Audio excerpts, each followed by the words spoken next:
So eBay, the billion-dollar corporation, flew executives across the country to stalk an elderly couple because of a blog? You're not ready for this one. The couple's names are David and Ina Steiner. They're in their late 50s, living in Natick, Massachusetts. And they run this little newsletter called eCommerceBytes. Started it back in 1999. It's basically this small trade publication for people who sell stuff online. They cover eBay, Amazon, Etsy, all that. And honestly, they're pretty fair, but when eBay messes up, they write about it. When sellers get screwed over by policy changes, they cover it. When fees go up for no reason, they report it. They're journalists. That's what they do. And apparently, eBay really doesn't like that.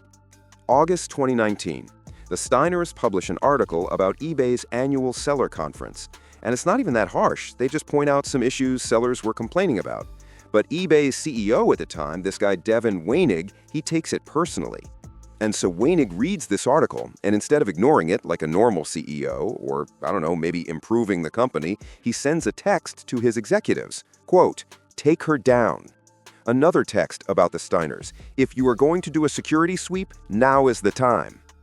Take her down over a newsletter article. What the hell?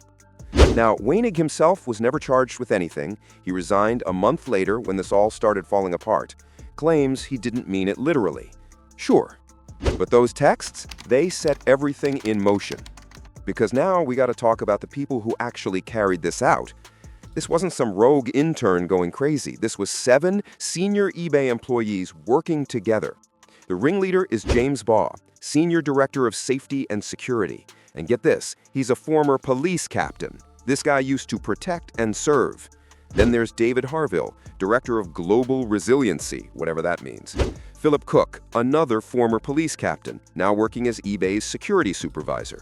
And 4 more, Stephanie Popp, Senior Manager of Global Intelligence, Stephanie Stockwell, Brian Gilbert, and Veronica Zia, all managers or senior people in eBay's security division.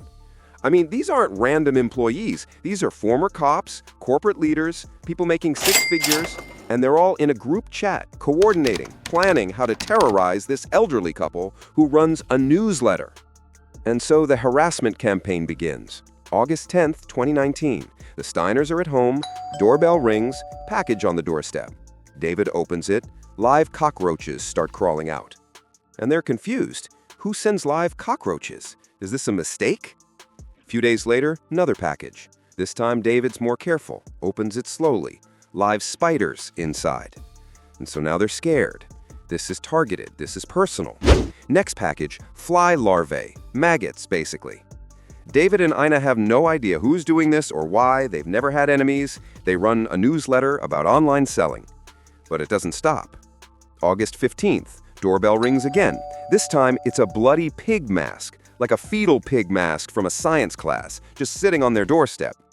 Then, a funeral wreath arrives, the kind you send when someone dies. And then, they get a book delivered. The title? Grief Diaries, Surviving the Loss of a Spouse. Think about that. eBay executives are sending this woman a book about what to do when her husband dies as a threat over blog posts. This shit is insane. But it gets worse. Because they also start sending pornographic magazines to the Steiners' house. But here's the twisted part. They don't just send them to David and Ina, they send them addressed to David's name to all the neighbors' houses. So now the neighbors are getting hardcore porn with David's name on it. The elderly couple who's lived there for years, now the whole neighborhood thinks he's some pervert. And while all this is happening, the eBay team is checking in with each other on their group chat, giving updates, sharing laughs, like it's a work project. One of them actually messages, "We're going to crush this lady." They're having fun with this. And sending packages isn't enough for these people. James Baugh and David Harville, they decide they need to see the fear in person. They want to do surveillance. And so these 2 executives, making probably $200,000 a year each, they book flights from San Jose, California to Boston. They fly across the entire country, rent a car, drive to Natick, Massachusetts, and they start following the Steiners around. They're sitting in their rental car outside the Steiners' house at night, taking notes about when lights turn on and off, when they leave, when they come back, what they're wearing. David Steiner goes to the grocery store. They follow him. Ina goes to the post office. They're 3 cars behind. And they're not even good at it. Neighbors notice the strange car. The Steiners notice they're being followed. And Baugh and Harville have bigger plans. They brought a GPS tracker with them. The plan is to stick it under the Steiners' car so they can track them 24/7. These are former police captains. They know this is stalking. They know this is harassment. They know this is multiple felonies. They're doing it anyway for eBay, for a company that sells beanie bags and old iPhones, over a newsletter that maybe 5,000 people read. But here's where they mess up. August 20th. Baugh and Harville are sitting in their rental car near the Steiners' house, been there for hours. A Natick police officer doing his rounds notices them. 2 guys in a car just sitting there, middle of the night.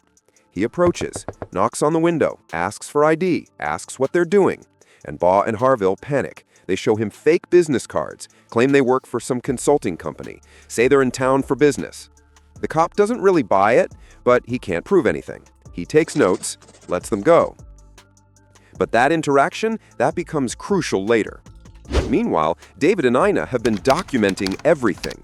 Every package, they take photos. Every delivery, they keep records. The surveillance, they write it down. And they're terrified. They install security cameras, they change their routines, they can't sleep, and so they report it. First to local police, then the FBI, then the U.S. Postal Inspection Service. And the FBI cybercrime unit starts investigating. And here's the thing about the FBI. They're very good at following money. They trace the cockroaches, purchased with an eBay corporate card. They trace the spiders, same credit card. The pig mask, the funeral wreath, the book about surviving your spouse's death, all bought with eBay corporate cards. And then they pull security footage from the Steiners' neighborhood. They see the rental car. They trace it, rented with an eBay corporate card. They pull flight records, 2 eBay executives flying to Boston right when the stalking happened. And then they get a warrant for eBay's internal communications. And they find the group chat. All of it. The planning, the coordination, the jokes about terrorizing this couple, like messages like, "We're going to crush this lady." Everything. June 2020, early morning. FBI agents show up at 7 different homes across the country. James Baugh, the ringleader, senior director, former police captain, arrested at his home in San Jose. Charged with conspiracy to commit cyberstalking and witness tampering. His sentence? 57 months in federal prison, almost 5 years. David Harville, the guy who flew out to stalk them, 22 months. Philip Cook, another former cop, 18 months. Stephanie Pop, Stephanie Stockwell, Brian Gilbert, Veronica Zia, all get probation, but their careers are over. And eBay, they pay the Steiners $3 million in a civil settlement, issue a formal apology. But here's the thing, the Steiners still live in that house, they still run their newsletter, but they'll never feel safe again. This was a wild one.